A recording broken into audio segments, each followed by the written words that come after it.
All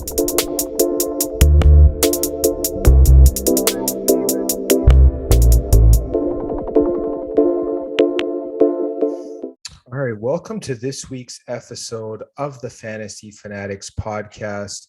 I'm your host once again, James, and I'm joined once again by Nate. What's up, man?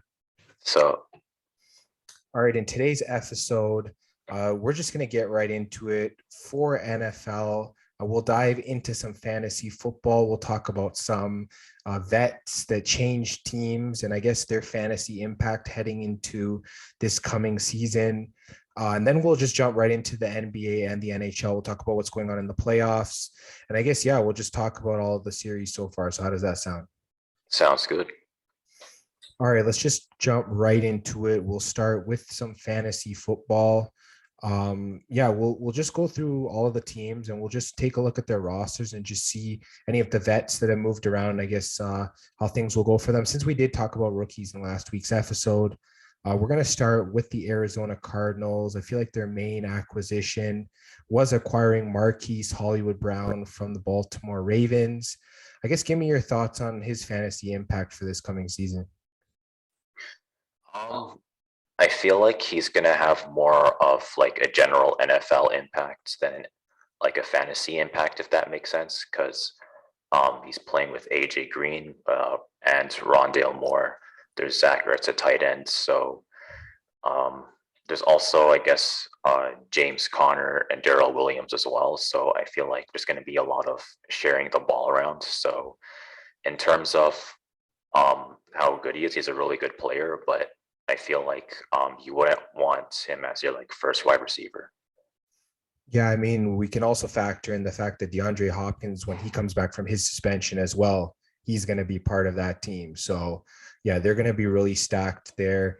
Hopkins would definitely be the best receiver. When he's not there, though, it could be Hollywood Brown. There is potential there for him to be that guy, but I wouldn't rely on it. Like you said, don't draft him as like one of your top receivers. Maybe draft him as like a wide receiver 3 bench type player. I feel like that would probably be your best bet. We'll move now to the Atlanta Falcons. I mean, we might as well talk about like the main acquisition there. And that's Marcus Mariota, who is projected to be their starting quarterback.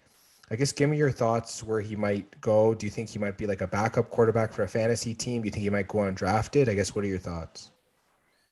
I feel like he could maybe be a backup quarterback. That's pretty much going to be at the most because this Falcons team is still rebuilding for the most part. So, I mean, he does have some pieces, for example, in like Kyle Pitts, but I don't really expect the Falcons to, I guess, be how they used to be like a few years ago where they were making deep playoff runs. So at the most, maybe a backup quarterback. He might actually go undrafted in some leagues. So yeah, he's not going to be like your first option for sure.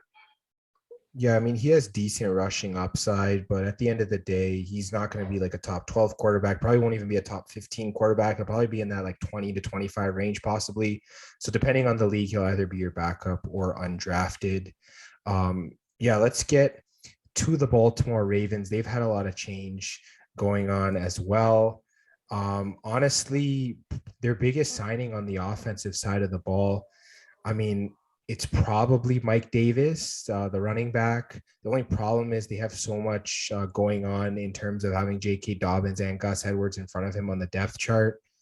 I mean, just give me your thoughts on whether he's going to get into any games or whether he'll be fantasy relevant at all. I think he's going to be fantasy relevant, unfortunately. I mean, you already mentioned Gus Edwards, you mentioned J.K. Dobbins, and you have to factor in Lamar Jackson as well because he's a quarterback who runs the ball a lot. So there's going to be a lot of, I guess, competition for getting some rushing. And obviously, you can't force Lamar to give you the ball if that's not what the play is. So, yeah, I don't really see him being too fantasy relevant. I was going to say, I don't think both of the running backs are going to tear their ACLs again in the same season. So, I think that there's a good chance he's not going to get a lot of reps. So he probably should go undrafted. We'll move now to the Buffalo Bills. I guess their main guy in free agency. They have two. One's wide receiver Jamison Crowder. The other one is OJ Howard, the tight end. I guess which of the two do you think would be more fantasy relevant? And I guess would you draft them? It's going to be a little bit hard to tell. I think maybe Jamison Crowder might have more of an impact than I guess OJ Howard, mainly because it looks like Jamison Crowder is going to be starting at least. So that should give him some more opportunities for targets. And tight ends don't necessarily get a lot of targets in the first place. So I think out of the two, I'd probably go for Jamison Crowder, maybe kind of at the tail end of the wide receivers. Yeah, honestly, in my opinion, I'd think of Jamison Crowder as like a Cole Beasley light. Like Cole Beasley was fantasy relevant, and Jamison Crowder's playing pretty much the same role that Beasley was in Buffalo. So that's probably what I would think of him as. And then for OJ Howard, I guess before Dawson Knox's breakout season last year, Buffalo was barely using their tight ends in terms of receiving. So if anyone's going to get the receptions, it's probably going to be Knox. So it's going to be tough, in my opinion, for Howard to be fantasy relevant outside of the touchdown here and there. He might finish the year with like 4 or 5 touchdowns, but that's about it. Yeah, we'll move now to the Carolina Panthers. They really didn't do too much. I mean, they added Deontay Foreman. They added Rashard Higgins. In my opinion, I don't think any of them are going to be fantasy relevant. I guess, what are your thoughts? Yeah, I'm not really seeing, I guess, either Deontay Foreman or Rashad Higgins um as like a first or like second wide receiver.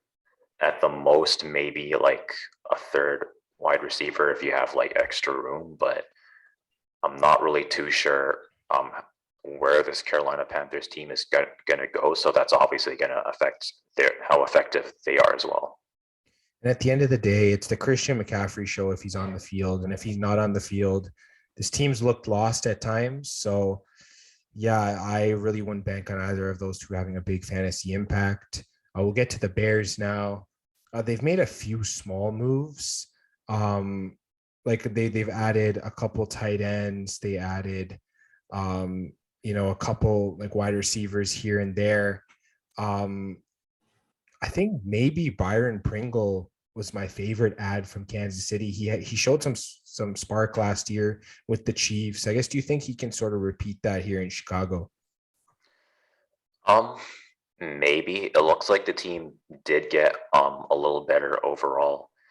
Um, Justin Fields isn't a rookie anymore, so he should be improving a little bit.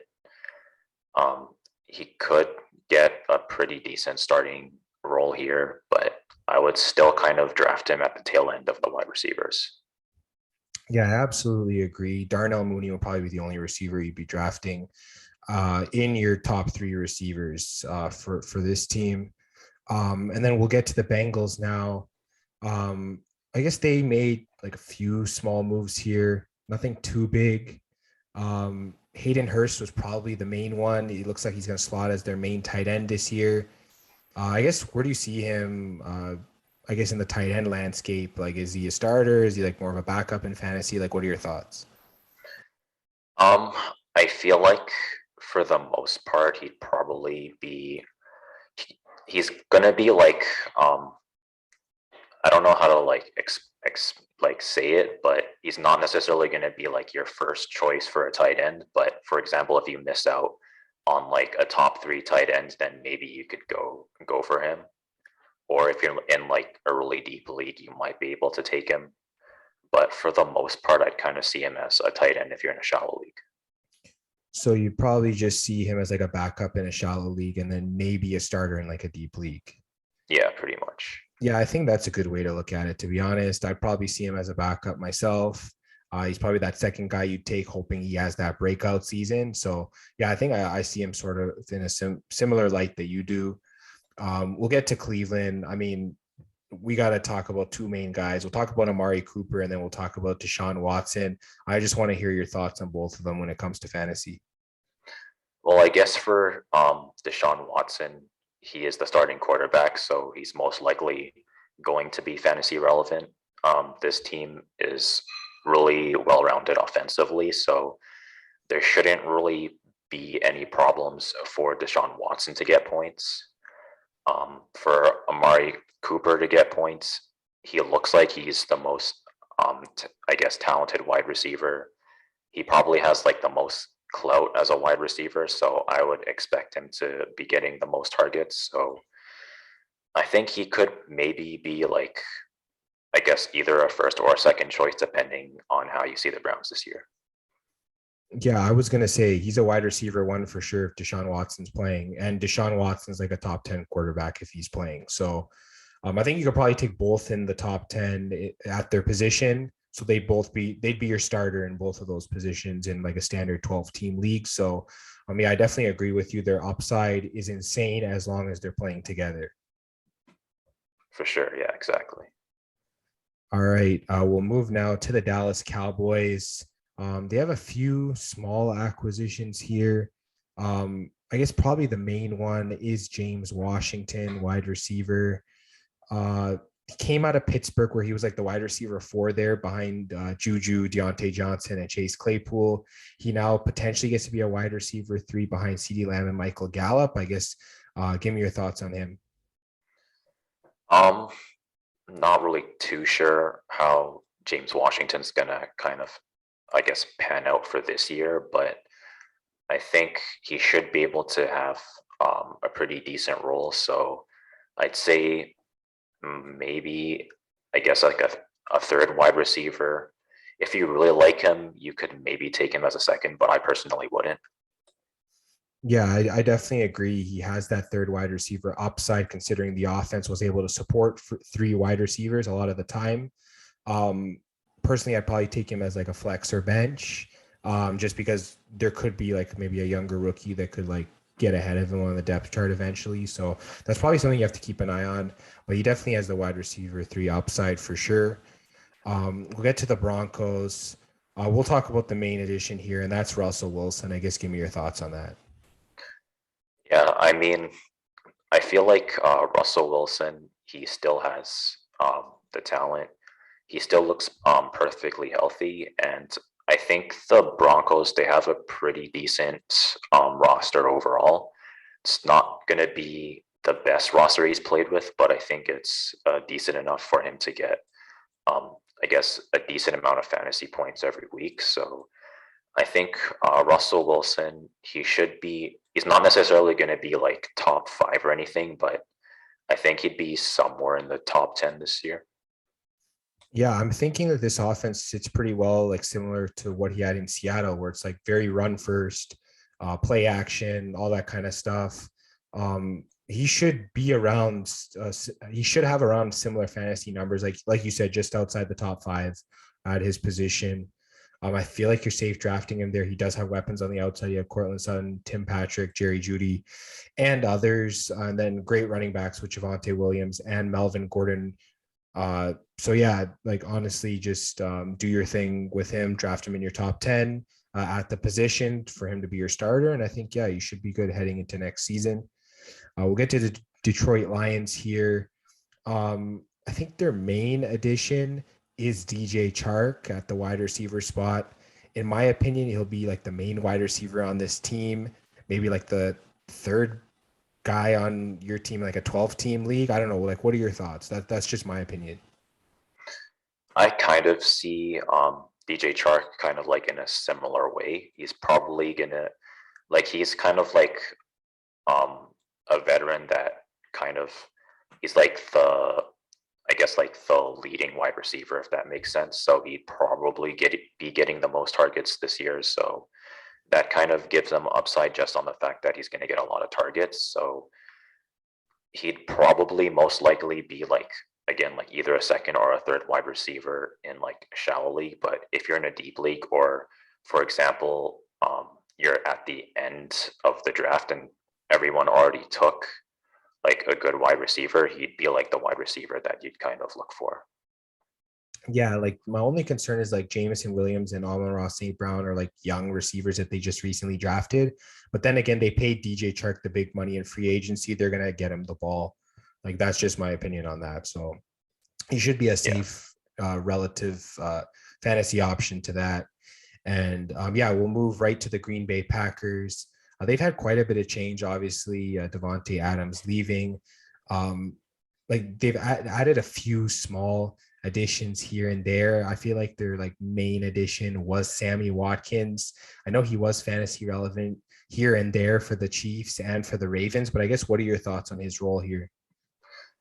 Um, Again, it's going to be pretty hard to tell. I think he is going to have a role because I guess Sammy Watkins, he's been getting like a decent share of targets. So I think he's going to be, again, somewhere similar to last year where he was like, I think a lot of people drafted him, but he was always like drafted a little bit late. So something like that. For sure. I definitely see him in a similar way. You might get that one boom game from him, like we see, and then he might like sort of fade away. So you definitely got to keep an eye out for that as well. We'll get to Houston.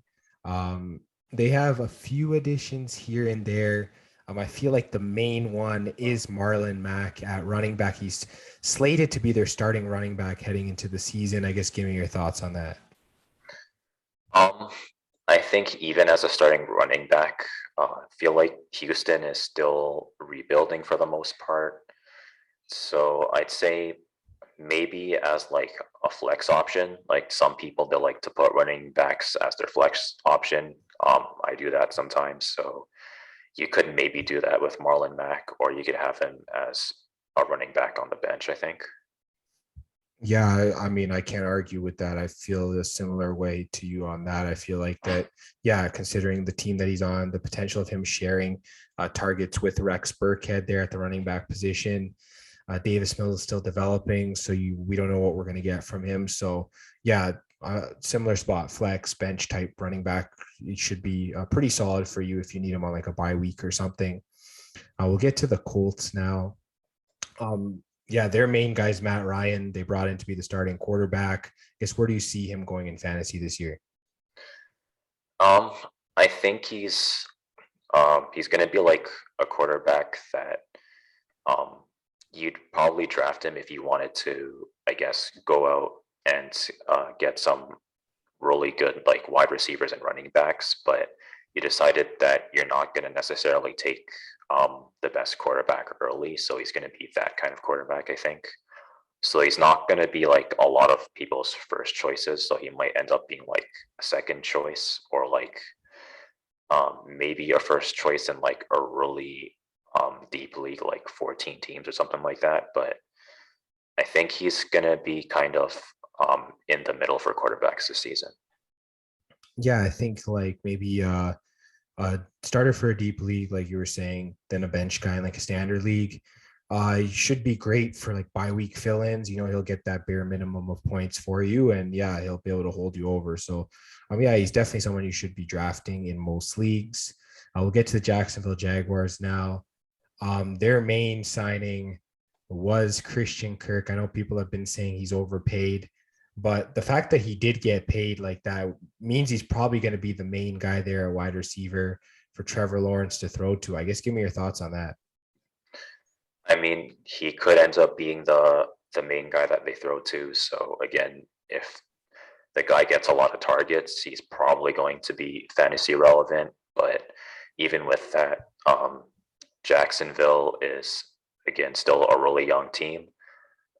They're getting a new head coach, so we don't really know exactly how they're gonna play this roster. So I'd say you should still probably try to draft him in the third round if you can. All right. And yeah, I'd probably just agree with that. He'd probably be like a third wide receiver for your fantasy team, somewhere like that, if especially if he's getting the targets. We'll get to Kansas City.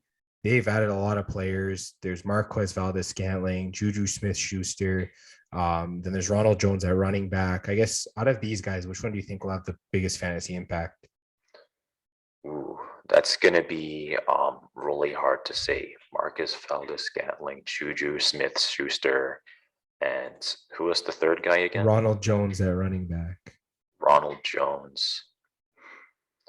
I would imagine that a running back would normally have a bigger role, but uh Yeah, I would say maybe Ronald Jones. Yeah, I mean, I would probably say Ronald Jones should be drafted just because Clyde Edwards-Helaire was in and out of the lineup, and Daryl Williams, when he was there last year, he was just like pretty much a guy you could start every week. So if you own both Chiefs running backs, or if you own one of the two, you definitely should be good on that front. And then I like Juju Smith-Schuster as well. I mean, we saw what Tyreek Hill did out of the slot last year. Obviously, Juju's not as fast, but if Mahomes is going to give him the ball, he's going to do something with it. So definitely like his appeal as well. Getting to the Chargers, I guess they didn't do too much overall. The only thing I might look at is Gerald Everett at tight end. I don't know. Where do you see him sort of being drafted?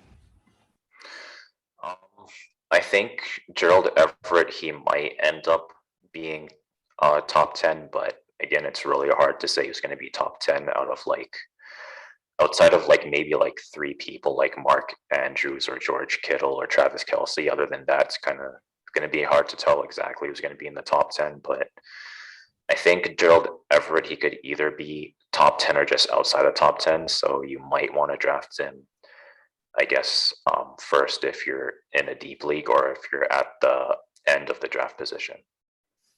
Yeah, I definitely agree. He's definitely going to be a popular breakout candidate considering he's playing for a high flying offense like the Chargers. Is he going to get there? I don't know, because Keenan Allen and Mike Williams are going to need targets.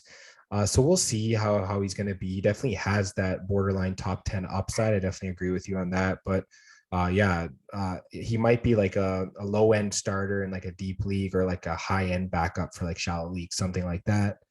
We'll get to the Rams now. Allen Robinson's the main guy they added in free agency. He's not going to be the wide receiver one for this team because Cooper Kupp is there, obviously, but I definitely think he can be a solid number two and sort of play like Odell's role. I guess, what are your thoughts on that? Yeah, that's kind of how I see Allen Robinson as well. Obviously, Cooper Cup, I mean, we saw him last year in the playoffs, so I would imagine he's probably going to be getting the most targets and he'd be the most relevant out of all the wide receivers here. There's Van Jefferson as well, so I'd say Allen Robinson's going to have a good fantasy season, so you still obviously want to draft him, but don't draft him as your first choice. Sounds good. And speaking of a wide receiver that probably should be drafted as one of your first choices, that's Devontae Adams going to the Las Vegas Raiders. I think he's definitely like a top three wide receiver this year in fantasy. I guess, what are your thoughts? Yeah, I think this is pretty much the perfect situation for him. Again, in terms of talent, he's one of the best wide receivers in the NFL right now. Hunter Renfrow is a really pass-heavy quarterback, so he's going to be getting a lot of targets as well. So he's probably going to be off the draft boards if you're drafting. Unfortunately, he's probably going to be everyone's first choice, I think. Yeah, there's another guy that could be everyone's first choice, and that's Miami Dolphins getting Tyreek Hill. He's their main addition. I know Chase Edmonds is also there, and Sony Michelle and Raheem Mostert, they really redid their offense. Cedric Wilson coming in as well. Yeah, they really are trying to give Tua all the weapons he can to win. They got Teddy Bridgewater as the backup quarterback. Man, they made a lot of moves, but I think Tyreek Hill is the most relevant one. So I just want to ask you about that. I mean, Tyreek Hill is relevant any team he goes to. Even if he wasn't on the Dolphins, you'd still want to take him in the first round. So him being on the Dolphins, you'd want to take him on the first round even more. Yeah, the fact that they have Tyreek Hill and then they have Tyreek Hill 2.0 and Jalen Waddle, like that's pretty insane. I don't think they'll steal from each other's workload. Tyreek Hill is going to get his normal workload, obviously, and then Jalen Waddle, his workload will kind of depend on how well Tua plays. So definitely want to see how all that works out. But yeah, Tyreek Hill should be like a top five guy off the board at his position for sure. Another guy that potentially could be top five is Justin Jefferson getting to the Vikings. Obviously, he's not a new addition. It really doesn't look like they have a lot of new additions. So, maybe we'll talk about Justin Jefferson. I guess give me your thoughts on his potential upside. In my opinion, I think he could be top five, but I guess what are your thoughts? Um, I'm not sure about like top five, but he could maybe be like scratching the top five if that makes sense. It looks like he's their number one wide receiver right now, so he's going to be getting the most targets. But the Vikings are still a run-heavy team. But I guess Christian Kirk, he's an underrated quarterback. I think obviously they don't have as much opportunities to throw because again it's a run-heavy team. But I think Justin Jefferson, he should be able to make it somewhere in the top 10. He could scratch the top five, but he might not get enough targets. So he'd have to have a really good catch rate in order to get top five. Yeah, I think he probably will. And I think you meant Kirk Cousins when you're talking about quarterback. But Yeah. yeah. But I definitely agree with you. His catch rate has been pretty good, so it's definitely attainable. I definitely agree with that. So yeah, we'll definitely see where he is for this coming year. We'll get to the Patriots now. The main new face there is Devontae Parker. I think he's going to be the main wide receiver here. I guess what are your thoughts on that? I think it's possible. I mean, he has the most experience, it looks like, for the most part. So I'd imagine they probably want to throw to him the most. I think the only one that could take from his targets would be Hunter Henry, but that would be sort of more red zone in my opinion, because he was like a high touchdown kind of guy. Parker and Jacoby Myers are definitely going to be eating a lot of targets there from Mac Jones. So definitely be interesting to see. Maybe Parker could be like a wide receiver 3 or something like that. We'll get to the Saints now. We'll talk about former Cleveland Brown Jarvis Landry. I guess what are your thoughts on him going to the Saints? I mean, I guess just regular NFL wise, it makes them an even deeper team. I think they did want to retool a little bit, so he should be, I think, at bare minimum, he'd be wide receiver 3. I think I kind of see him as maybe like a wide receiver 2 or maybe a wide receiver 1 if you're in a deep league. Yeah, especially if Jameis starts slinging the ball, both him and Michael Thomas could be top receivers. So, yeah, we know Jameis loves throwing the football. If he keeps those interceptions down, both of them could be in line for a great season, as well as rookie Chris Olave. So that'll definitely be interesting to see. We'll get to the Giants now. I mean, they've been adding, I guess, all over the board. Small moves like Ricky Seals-Jones coming in at tight end, Matt Breida coming in at running back. Like a few small moves here and there. I guess what are your thoughts on, I guess, either of those two guys? Um, Honestly, in terms of the Giants, because they haven't had the most successful seasons for the past few years, it's kind of I need to see how the Giants do this season in order to kind of like I guess fully know how it's gonna go. So I'd be a little, I guess, more conservative with this team, but I think, I guess, taking a look at Ricky Seals Jones, I think he could maybe, I guess, be outside of the top 10. Well, maybe not outside of the top 10, but he'd be kind of like a backup tight end, if that makes sense. Yeah, it's definitely going to be someone that's either going to be a backup or on the waiver, depending on the size of your league. What are your thoughts on Tyrod? Do you think he'll start a game for this team, or do you think this is Daniel Jones's team? I mean, it depends if Daniel Jones stays healthy, unfortunately, but I think if Daniel Jones is healthy, normally backup quarterbacks don't play, so it's basically going to depend on Daniel Jones' health. Yeah, for sure. Definitely agree on that. We'll get to the New York Jets now. CJ Uzama coming there to play tight end from Cincinnati. I mean, he could be like a dark horse tight end, in my opinion. Like, what are your thoughts on that? Yeah, I think so as well. And they also have Tyler Conklin, which is kind of saying a lot. So, yeah, this team's going to be really deep in terms of tight ends. But I think CJ Uzama, he does have a lot of potential here because um, the Jets don't necessarily have like a really dominant option. So he could end up getting more targets than some other tight ends out there. Yeah, I definitely agree with that for sure. I guess getting to the Eagles, I mean, their main acquisition was AJ Brown at wide receiver. I think he's going to be the main guy here. I guess what are your thoughts? Yeah, he's most likely going to be the main option at wide receiver here. I think, yeah, there's not really too much depth at wide receiver, and I think he was brought in specifically to address that issue. So I'd see him as the top wide receiver on this team. All right, and we'll get to Pittsburgh now. I feel like their main acquisition was adding Mitchell Trubisky at the quarterback position. I don't know. I feel like he might be one of those backups that could, just go off for like maybe a really solid game here and there. I guess, what are your thoughts on that? Yeah, I'd see him more as a backup quarterback at the most. You definitely wouldn't want to take him as a starter. Yeah, I definitely agree with that. We'll get to the Seattle Seahawks now. Um, Honestly, I just feel like whoever's going to be at their quarterback position is going to be a topic of conversation, but I don't think either of them are going to be fantasy relevant. So I'll go to the tight end position and talk about Noah Fant. I guess, what are your thoughts on him for this year? Um, he could do fairly well, but he's still going to be competing with DK Metcalf and Tyler Lockett.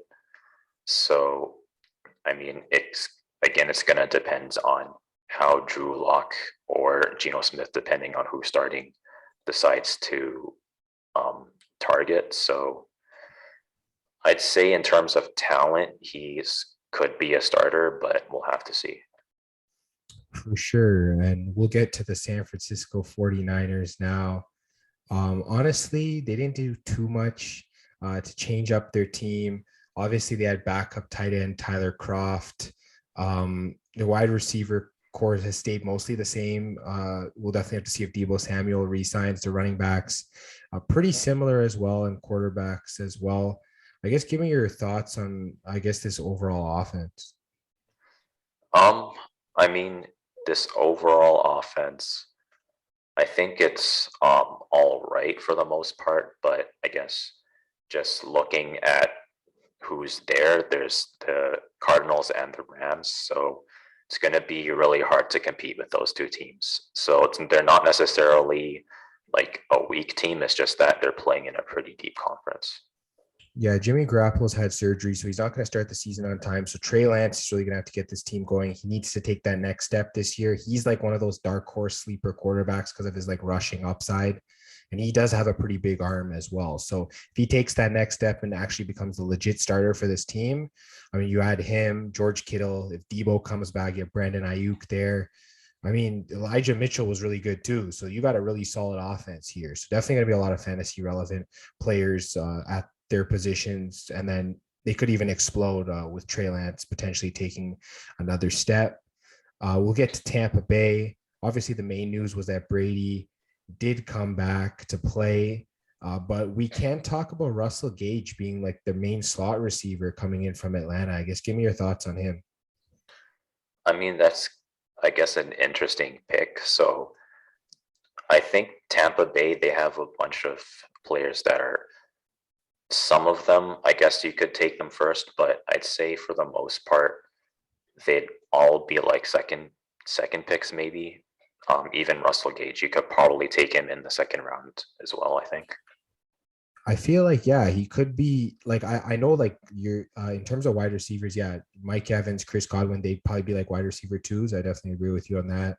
Then maybe Russell Gage, he could get up to that rate. He could be like sort of like a low key flex option that you could be playing every week just because he's getting the targets. Because we know Brady does love his slot receivers. So that's definitely a distinct possibility there. We'll move now to the Tennessee Titans. They got Robert Woods. They got Austin Hooper at tight end. Two vets there. I guess, what are your thoughts on those two guys? Robert Woods and Austin Hooper. I think Austin Hooper, again, he has potential, but unfortunately, we just haven't seen it yet. So I feel like you'd maybe want to, I guess, if at the most you'd want to draft him as a backup. But honestly, if you just look for him on the waiver, you might actually find him there depending on the depth of your league. Robert Woods, I think he should be fantasy relevant. Not really too sure where he'd be, but I guess maybe as like a choice. Yeah, I'd probably slot him as like a wide receiver too. Definitely agree with you with Austin Hooper. He's probably like a backup because I don't know, the Titans just really haven't been throwing to their tight end. So and we know this is the Derrick Henry show pretty much. So yeah, I definitely think that's going to be the case. We'll get now to the Washington Commanders, the last team on the board, and their main addition is Carson Wentz at quarterback. I feel like he could be a solid backup quarterback, so maybe just outside your top 10 or 12. I guess, what are your thoughts on him? I feel like Carson Wentz, I guess it might not be accurate to call him like a sleeper pick, but I feel like he should have the potential to maybe be close to where he used to be. But again, we're going to have to see. Definitely agree with you on that. We got to see if he'll live up to his potential. And yeah, we've got through all the teams. I guess any last thoughts? Not really. Yeah, I think we've covered pretty much anything. All I'm gonna say is that yeah, there's a lot of good vets that have switched teams. Almost every team had one. So definitely keep that in mind as you're going into your fantasy draft. And yeah, don't be afraid to draft them because they could be moving into better situations. So that's pretty much going to be the end of Fanatics football. So now we're going to move to big time basketball. All right, in the NBA, we'll start by looking at both playoff series. We'll start in the East. Boston Celtics are currently up 3-2 against the Miami Heat in the Eastern Conference Finals. Boston did win their game on Wednesday, 93-80. We have Jaylen Brown leading Boston with 25 points. Jason Tatum led them in rebounds with 12, and Tatum led them in assists with 9. And then getting to Miami, Bam Adebayo had 18 points to lead Miami. PJ Tucker had 11 rebounds to lead the Heat. And then Jimmy Butler had 4 assists for Miami.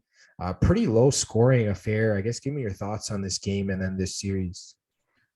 Yeah, I was wondering, is this still 2020 or did we go back by 20 years? So yeah, it was really interesting game, really defensive, like you said.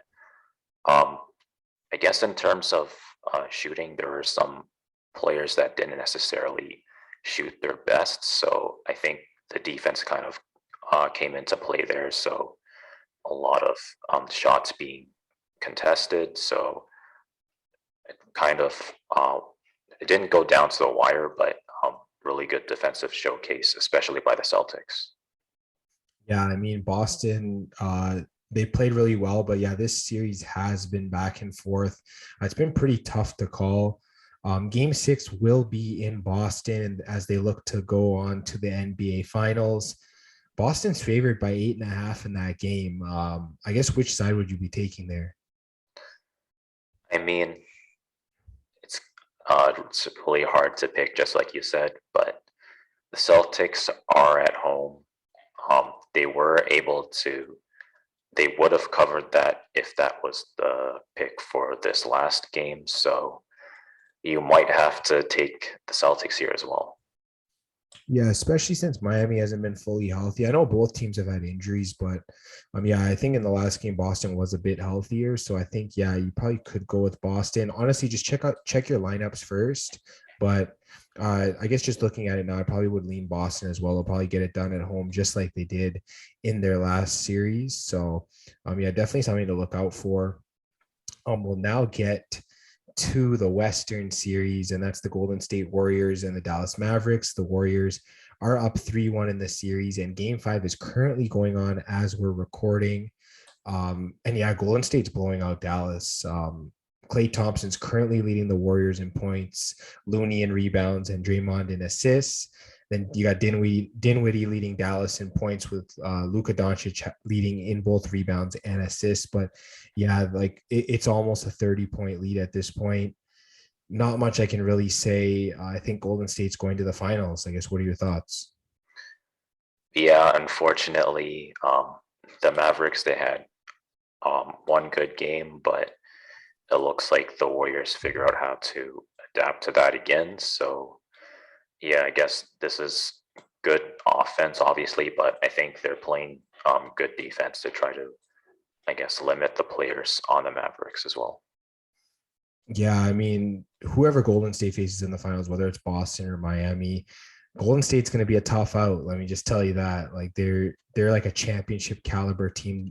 Apparently, they could get Iguodala back for the finals as well. So that's like another player that can shoot daggers. And yeah, I mean, there's nothing else I can say. This Golden State team is probably the deepest. I guess. What are your thoughts on that? Yeah, I'd say it's pretty accurate to say that they're the deepest team in the playoffs this year. I think, especially offensively, it looks like there's a lot of players who can play really well from the offensive end. So there's definitely going to be a hard team to stop. I guess. What are your thoughts on Kevon Looney stepping up in these playoffs? He's been amazing. Yeah, especially in terms of rebounding, because that's kind more or less been the Warriors' weakness, if that makes sense. They're not necessarily the best at rebounding, but Kevon Looney has been, I guess, really helping them out with that. So I'd say that the Warriors, they don't really have any like easy weaknesses to pick on. Yeah, I definitely agree with that. They've improved in a lot of different areas. Their bench is deeper. I mean, when you don't even start Jordan Poole half the time, like your bench is pretty deep. They have guys that can come out and play. If you get Iguodala on your bench as well, that's going to be another good player. Yeah, I mean, Golden State's as solid as it gets. And yeah, they should win this series in five, barring any collapse, but I don't think that's going to happen. This Golden State team is pretty strong overall. So I guess my finals prediction would be Warriors against Boston. I guess what are your thoughts, like sort of your final thoughts on the NBA heading into the finals? I feel like this has been like a really tough playoffs to predict.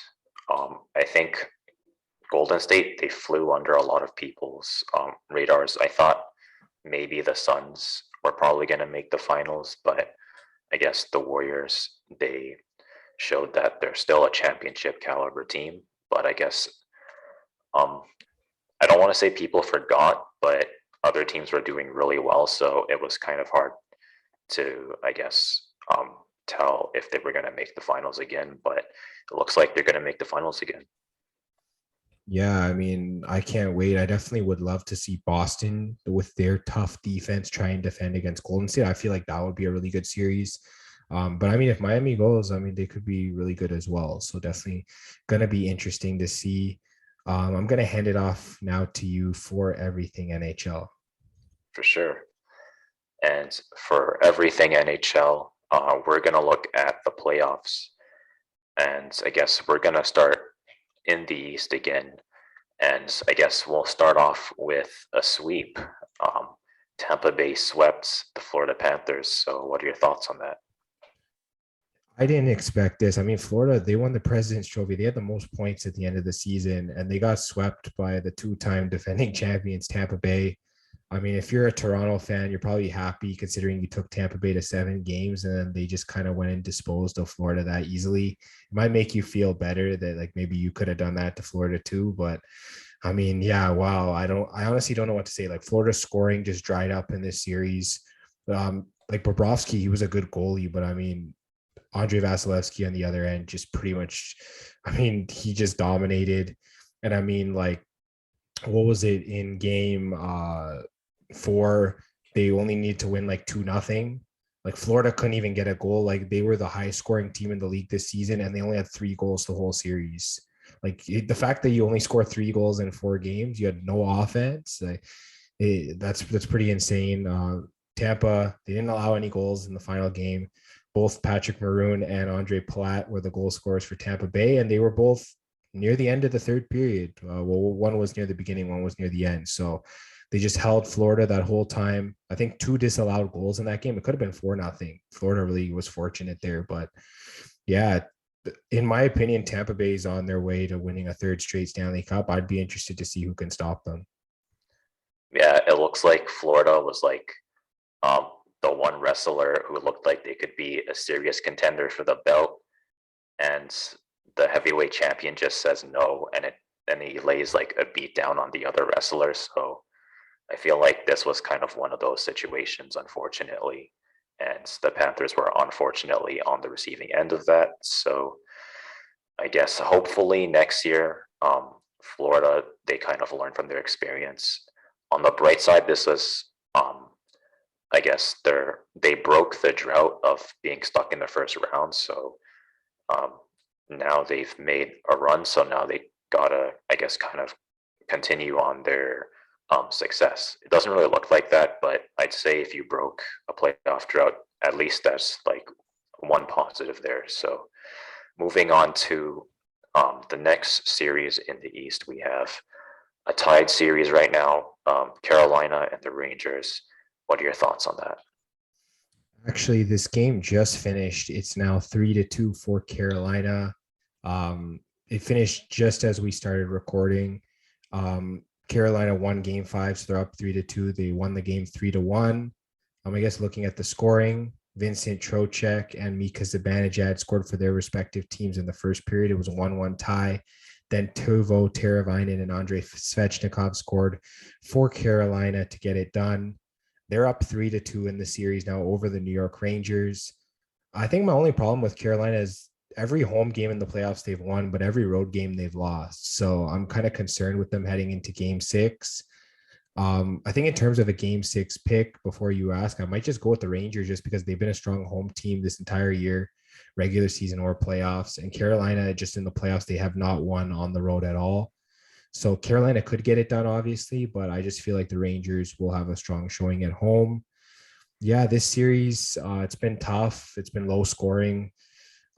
People call it the boring series of the playoffs, but I mean, at the end of the day, these two teams are fighting to see who gets to face Tampa Bay in the next round. So they'll definitely have fun doing that. And definitely a solid performance from Carolina here. Yeah, unfortunately, I guess my personal opinion is that Tampa Bay would probably still be the clear favorite, whoever wins. I know Carolina, they've been solid all of last season. They've been solid this season, but the Rangers have been putting up a lot of a fight. So I'm just wondering, what do you think are the chances of either team facing Tampa Bay? Carolina, I mean, they could have a chance to beat Tampa Bay. They got to get their starting goalie Freddie Anderson back because they need someone that's going to be able to combat against Andrei Vasilevsky at the other end. Like Jack Campbell played his heart out for Toronto and he almost got the best of Vasilevsky. So you need a goalie like that that's going to really battle. I don't know if Ranta is going to be able to handle. I mean, he's been pretty solid most of this series, but I don't know if he's going to be able to handle what Tampa Bay is going to have to throw at him.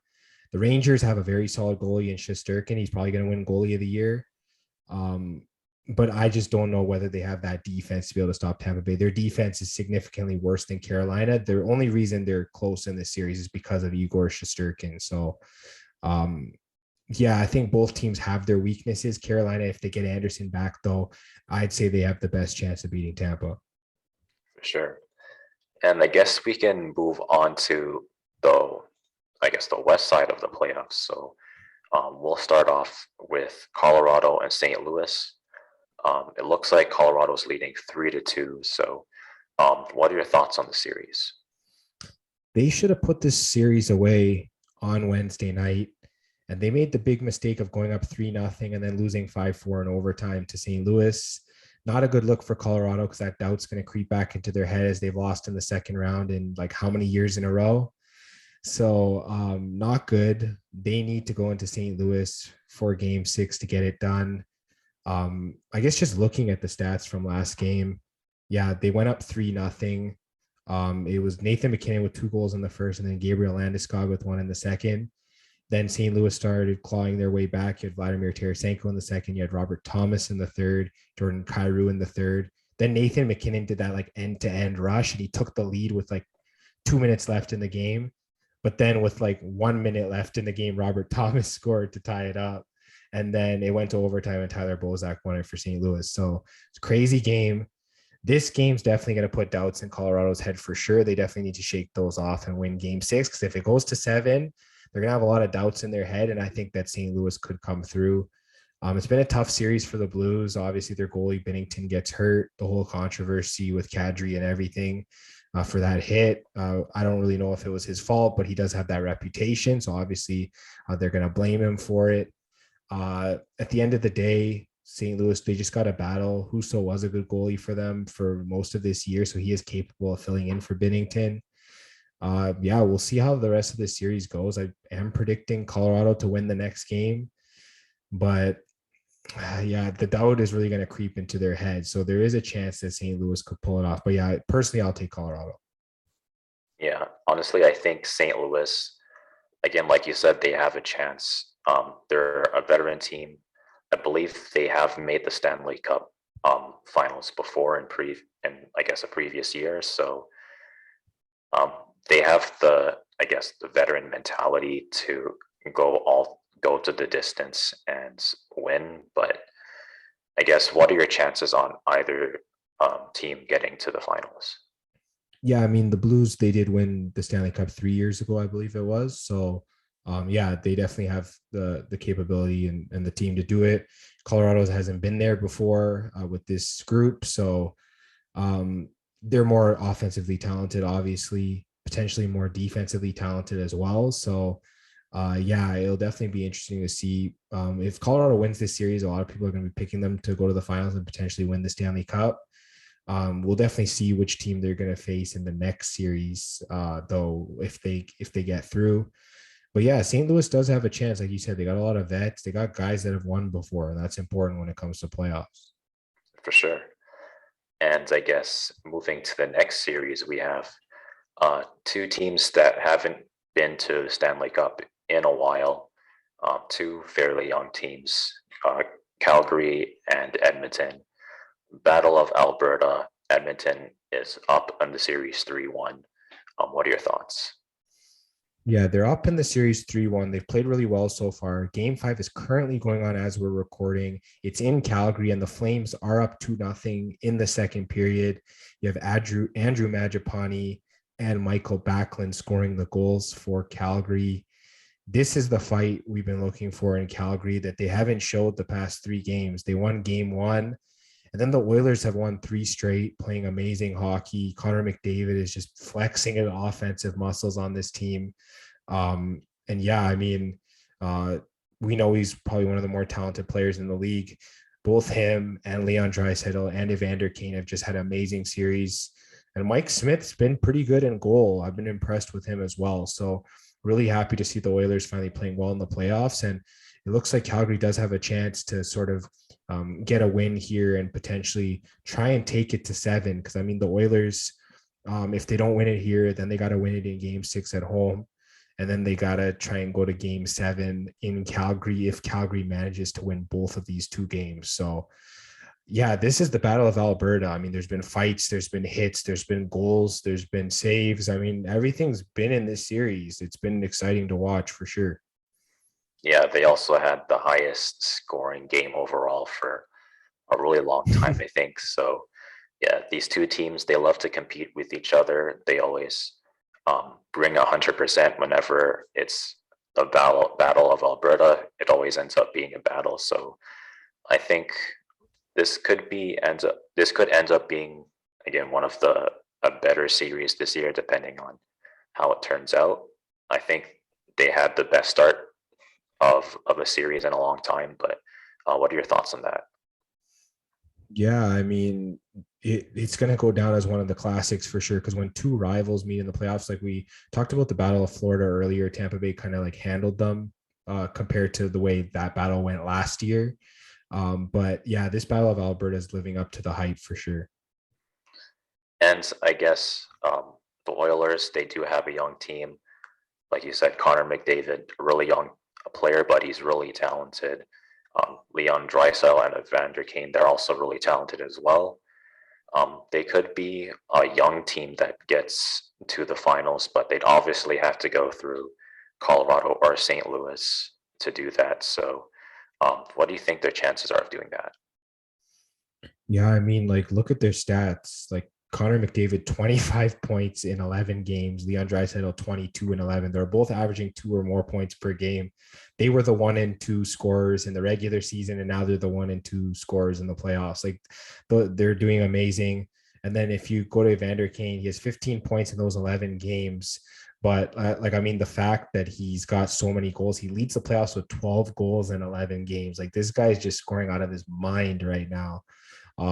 Yeah, all 3 of them, they're playing insane right now. If they go to the conference finals, they're going to have a tough matchup because both St. Louis and Colorado, they're talented teams. St. Louis has done it before. Colorado is like extremely talented, both offensively and defensively. So it's going to be tough for the Oilers. If the Flames somehow get through, it's going to be tough for them as well. They are a deep team though, so Calgary could survive like one of those rounds with either Colorado or St. Louis. So it's really tough to see who's going to break through. Most people are taking the Avalanche, but I wouldn't count the Oilers or the Flames out as well from this side. For sure. But I guess comparing kind of the Western teams and the East, I mean, me personally, I think that Tampa Bay would still kind of be the favorites over um, any of the Western teams right now, just because of how solid that they look. But what do you think are any of the Western team chances of taking the Stanley Cup? I mean, I'll have to agree with you there. Tampa Bay, they have the best goalie. They probably have the best defenseman left in the playoffs. That's Victor Hedman. Um, and I mean, they have a pretty solid forward group, even though they have some injuries like Braden Point. Like, I mean, this team, they just need to play their structure, and Tampa can pretty much win a series against any team. So, yeah, they clearly should be the favorites. Colorado will probably be the best team that could upset them. I mean, I like the Oilers as well. Both teams can go with Tampa Bay offensively. Defensively, I'm not sure though. So we'll definitely have to see. But yeah, either of the four teams in the West would put up a great series against Tampa. And potentially Carolina, if they're healthy, they definitely could put up a good series if they went to the finals as well. For sure. And I guess just what are your thoughts on the Western team and Eastern teams for the playoffs this year? If I was to make a prediction, probably Tampa Bay against Colorado, unless I see anything different. Me personally, I've picked the Oilers to cheer for because they're a fun young team, got a lot of offensive talent, and they're not the strongest team defensively or in net, but I've been happy watching them have success. So you don't got Toronto to cheer for anymore. So cheering for another team in Canada like Edmonton. I think that they're a solid pick. If they go out, I think I'll probably just be a fan that's just a fan of the game. I might not pick a certain team to cheer for. Just watch the game for how great it is. Yeah, I feel like watching Connor McDavid is kind of like watching someone like Luka Doncic or Giannis in the NBA, like a really young player who's potentially an all-time great. He's playing like an all-time great right now. You have Leon Draisaitl and Evander Kane, who are also really talented players. So if they end up making it to the conference finals and they face either Colorado or St. Louis, I think it'd be kind of an exciting prospect because it'll be not that Calgary isn't like a real test, but they'd be facing kind of like a top tier team, if that makes sense. So it'd be really interesting to see how either Calgary or Edmonton faces a team like that.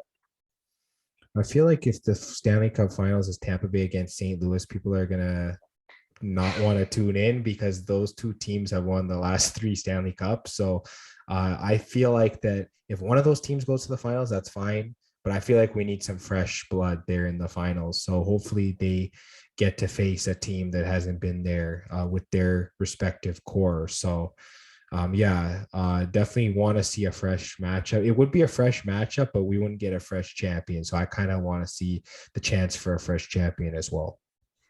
Yeah, but I guess it'd be good for, I guess, fans who like dynasties. I feel like Tampa Bay is kind of like the last hockey dynasty that I remember. So I guess just what are your thoughts on Tampa Bay as a dynasty? Yeah, probably, and maybe Chicago 3 cups in like they had like 3 cups in like 5 or 6 years, something like that. So they are probably the most recent dynasty. And then Tampa Bay, if they win like 3 in a row, that they'd probably be like a modern dynasty. So I definitely agree with you. Yeah, they're the closest thing that we have to a dynasty right now in sports. For sure. And I guess do you have any final thoughts? I'm probably going to tune into that third period of the Battle of Alberta. I mean, the game looks like it's going well. I definitely want to see if Calgary can win this game. Maybe Edmonton has a comeback left in them like they did in previous games. So let's definitely see what's going on there. For sure. And that about brings us to the end of everything NHL and the Fantasy Fanatics Podcast.